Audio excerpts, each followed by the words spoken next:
The tires are the things on your car that make contact with the road.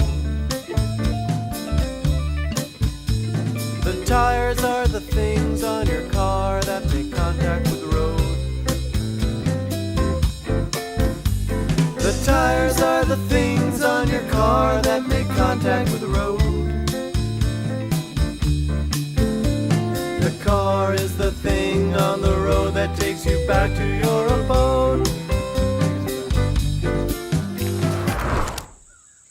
Good morning from Asheville, North Carolina. We have a pretty big life update to share with you guys today. A couple of pieces of important news to share. The first is that right now, Big Blue, our bus, is not parked at a campground or a wilderness spot or a piece of state park. It's parked in the driveway of a house. We are renting a house on Airbnb right now, which I did mention in my previous video, because we are doing a little bit of work inside our bus, some renovations and some additions and changes. So that's the piece of news number one. That's not a surprise. The second piece of news, however, is a surprise. Mr. Phoenix broke his leg. Sad mommy. Phoenix doesn't seem too bothered. You gotta accentuate the positive and eliminate the negative and hang on to that affirmative, but don't mess with Mr. In Between. You gotta spread joy up to the maximum and bring gloom down to the minimum, and have faith or pandemonium's liable to walk upon the scene. To illustrate my last remark, Jonah in the whale, Noah in the ark. What did they do just when everything looked so dark? Man, they said you gotta accentuate the positive and eliminate the negative and hang on to that affirmative, but don't mess with Mr. In Between.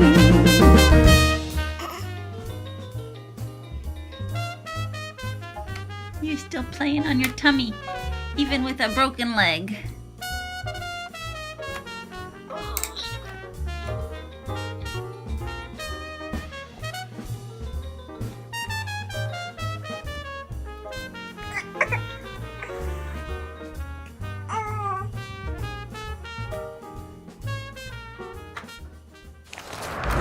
I had to put Phoenix down because with his cast and his brace on, he's so heavy to hold now. Aren't you? It's like you just doubled your weight from one day to the next. Yeah, I wanted to sit down so that I could tell you all just a little bit the story of how Phoenix broke his femur bone. It was pretty ironic actually, because it was a day before we were planning on moving into the Airbnb that we rented.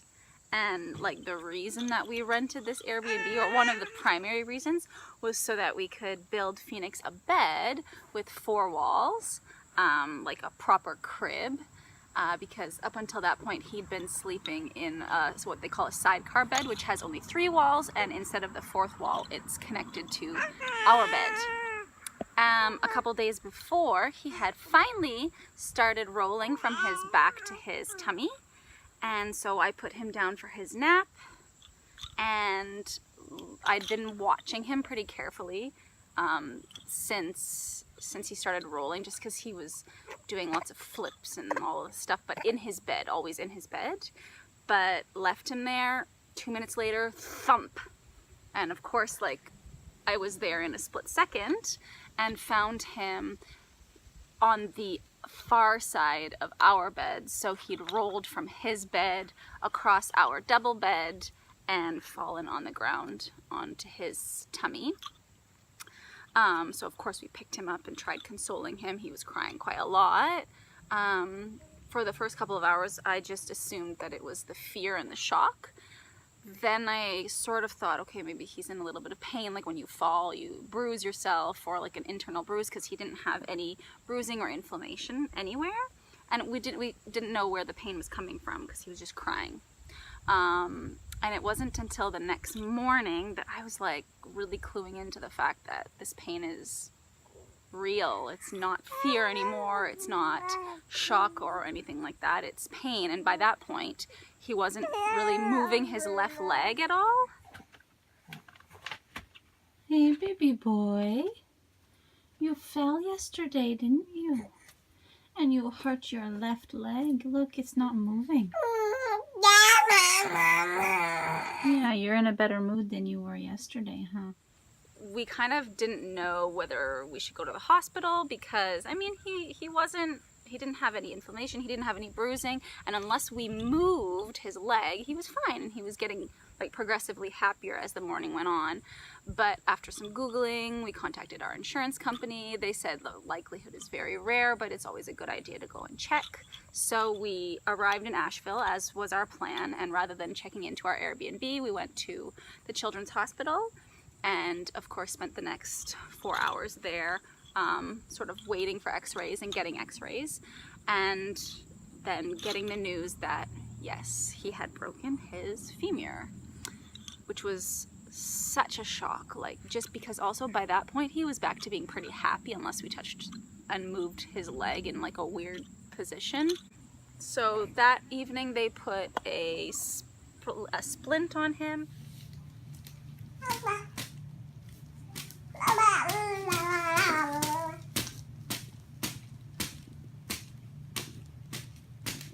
Gave us the phone number for a pediatric orthopedic surgeon. So we called him like the first thing the next morning, got an appointment with him that afternoon, and brought him in. And his diagnosis was that Phoenix's break is really, really small. So thankfully he wouldn't need surgery.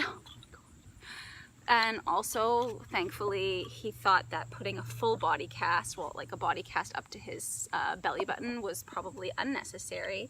But he did recommend a full cast, like a cast on his whole leg and a brace in order to immobilize his hip, because you're supposed to immobilize like the bones and joints above and below the break. You gotta accentuate the positive and eliminate the negative and hang on to that affirmative, but don't mess with mystery. So because his break is really small, the doctor is pretty confident that we might be able to take the cast off in 4 weeks, and the brace gets to come off after 2, because the brace is like much more annoying than the cast, to be honest. Like, he's got the brace on right now and like he can't really sit properly, you know, he's just not very comfortable in it. But you know what, that's what we got to do. So grateful for the care that he's been able to receive, grateful that our travel insurance is going to help cover it because we are in the US, and yeah, just grateful that it's not worse, that he didn't hit his head or anything like that. Oh, you can't get it. If mommy puts it where she usually puts it, which is here, then can you get it?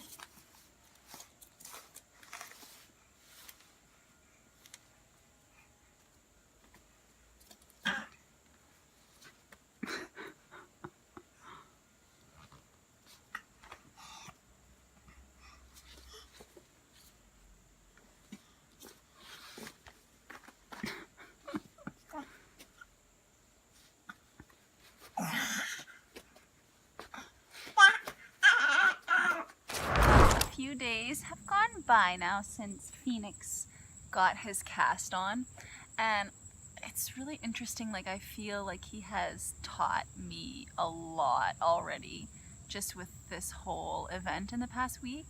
Like, first of all, at the hospital, the 2 days that we had to go to get his splint and his cast, he didn't let the fear or anticipation of pain create pain in his mind like I do all the time with a splinter. It's like, oh.